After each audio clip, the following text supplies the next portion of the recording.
অঙ্গ সহযোগী সংগঠন কর্তৃক আয়োজিত আজকে আমাদের শীতবস্ত্র আমাদের দলের পক্ষ থেকে দলের চেয়ারম্যান দেশনেত্রী বেগম খালেদা জিয়া এবং আমাদের ভারপ্রাপ্ত চেয়ারম্যান জনাব তারেক রহমানের পক্ষ থেকে আমাদের সবার পক্ষ থেকে আমরা আমাদের সাধ্যমতো অল্প কিছু পরিমাণ শীতবস্ত্র আমাদের যে সমস্ত ভাইরা কয়েকদিন আগেও দেওয়া হয়েছে পায় নাই বা তাদের কাছে আমাদের পৌঁছানো সম্ভব হয়নি, সেই সমস্ত আমাদের এতিমখানা, তারপরে মাদ্রাসা, তারপরে আপনার আমাদের যে খ্রিস্টান কমিউনিটির যে সমস্ত ভাইয়েরা এখানে আজকে উপস্থিত আছেন এবং আরো মানে অনগ্রসর যে গোষ্ঠী তারাও আজকে এখানে উপস্থিত আছেন।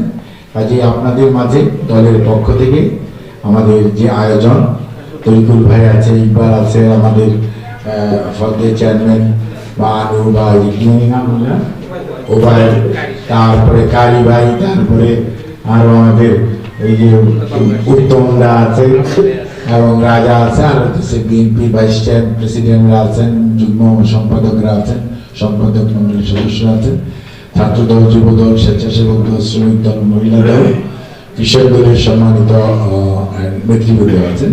আপনাদের সবাইকে অনেক অনেক শুভেচ্ছা। আমি বেশি বক্তব্য নিব, কিছুক্ষণ পরে জোহরের আজান দিয়ে আপনারা চাঁদের নামাজে চলে যাবেন।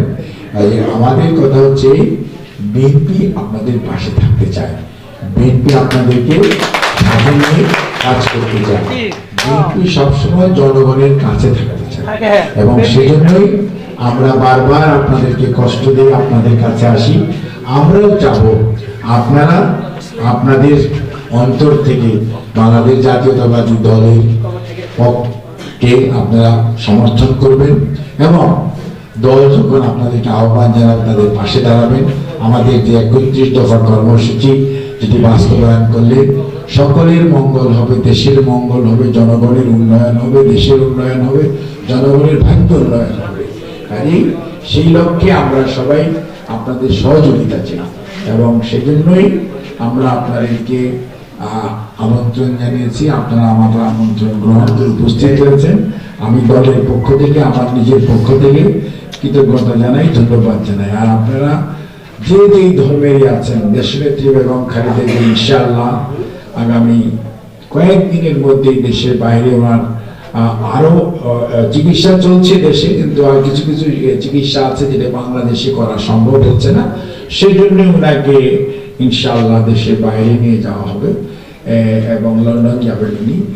আপনারা ওনার জন্য সুস্থতার জন্য মহান রব্বুল আলামিনের কাছে যে যে ধর্মের আছেন, আপনারা হিন্দু, মুসলমান, বৌদ্ধ, খ্রিস্টান, আপনারা দোয়া করবেন ওনার সুস্থতার জন্য। বিশেষ করে এখানে অনেক আমাদের এতিমখানার মোদামিমরা, সুপারিনটেন্ডেন্ট আছেন বা মাদ্রাসার অনেক শিক্ষক মন্ডলী আছেন এবং অন্যান্য ধর্মীয় নেতৃবৃন্দ আছেন। আপনারা আপনাদের ধর্ম অনুযায়ী দোয়া করবেন। আর আমরা তো যারা মুসলমান তারা আমরা আল্লাহর কাছে সুস্থতার জন্য দোয়া করবো, আপনারা জন্য দোয়া করবেন। আর আমি আর বেশি কথা বলতে চাই না, চলেন আমাদের নেতৃবৃন্দ আপনাদেরকে যেটুকু করে আমরা সামর্থ্য মতো, আমরা আপনাদের চাহিদা মতো পারবো না, কারণ আমরা তো সরকারে নাই, আমাদের মতো কোনো 18 বছর যাবৎ আমরা নিগৃহীত নিষ্পেষিত আমাদের নেতৃবৃন্দ, আমাদের সামর্থ্যের সীমাবদ্ধতা আছে। আর আমাদের সামর্থ্যের মধ্যে আপনাদের পাশে দাঁড়ানোর চেষ্টা করেছি। আমাদের এই সামর্থ্যের এই সমস্ত সহায়তাটুকু আপনারা গ্রহণ করে আমাদেরকে কৃতজ্ঞতা বলে পাশে আবদ্ধ করবেন। আপনাদের সবাইকে ধন্যবাদ। আল্লাহ হাফিজ।